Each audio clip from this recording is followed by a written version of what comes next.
Halo guys, Assalamualaikum warahmatullahi wabarakatuh. Iya, kita akhirnya ketemu lagi. Nah, hari ini kita bahas apa? Hari ini kita akan bahas sequential turbo charger. Jadi, melanjutkan dari materi mengenai turbo kemarin. Kemarin kan kita sudah bahas mengenai paralel twin turbo ya. Dimana di sistem paralel itu turbonya bekerja secara bersama-sama.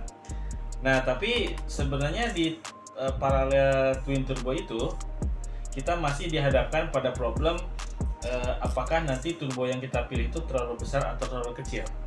Artinya kita masih dihadapkan pada masalah turbo lag sebetulnya. Walaupun karena memakai dua turbo yang lebih kecil, otomatis potensi turbo lagnya kan menurun. Tapi tetap saja kita kan maunya itu respon mesinnya itu lebih merata ya, baik putaran bawah dan putaran atas. Nah, untuk menyelesaikan hal itu, maka ada satu konfigurasi lagi, yaitu namanya sequential turbo charging.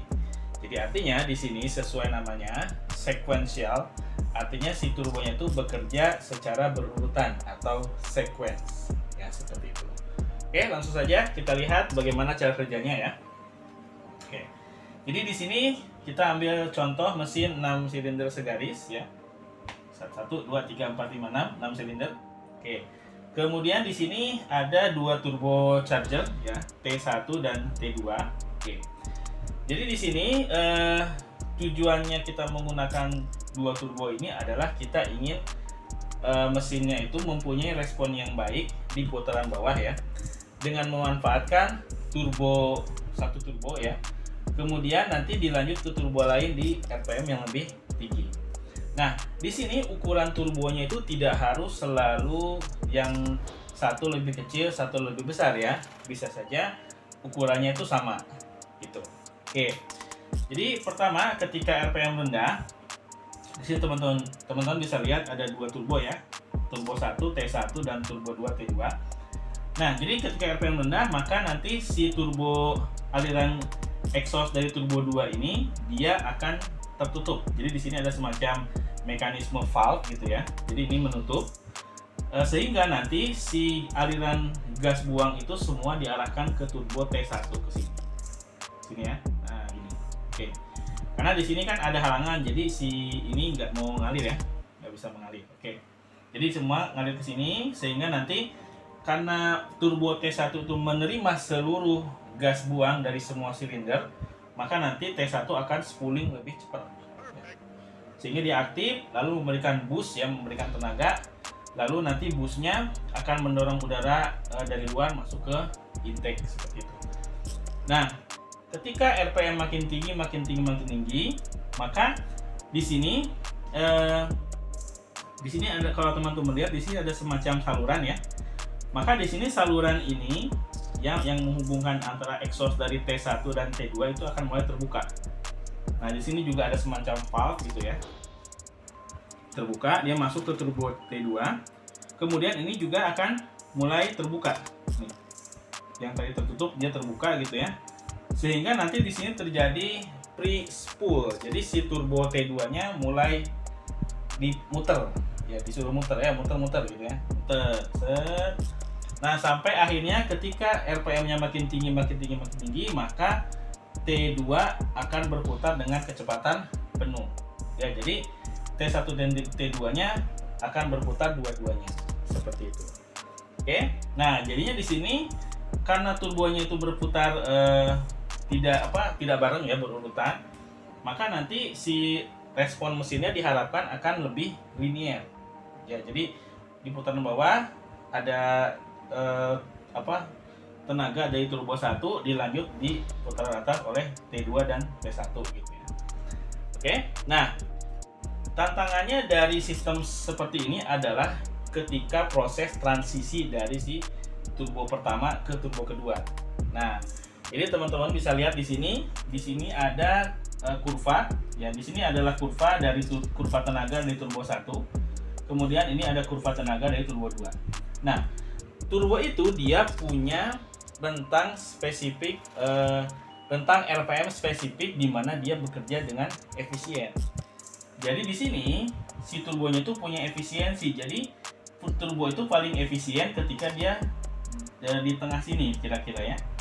Jadi di tengah sini efisiensi turbonya itu sekitar 75%. Tapi kalau misalkan RPM-nya di luar rentang RPM spesifiknya, maka nanti tenaganya ngedrop.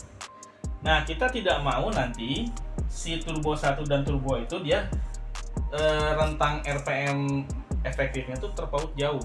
Nah, jadi misalkan turbo 1 di sini ya, kemudian di naik RPM kan dia makin ngedrop. Nah, kemudian kan harusnya lanjut sama turbo kedua kan.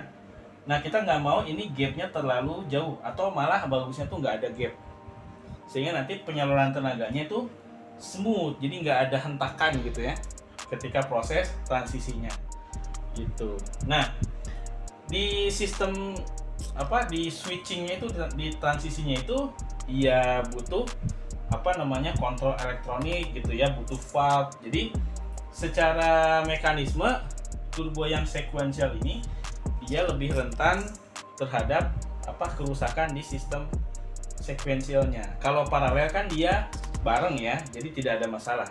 Nah, seperti itu. Oke, kalau kita bandingkan dengan paralel ya, sekuensial turbonya aktif berurutan, kalau paralel kemarin bersamaan.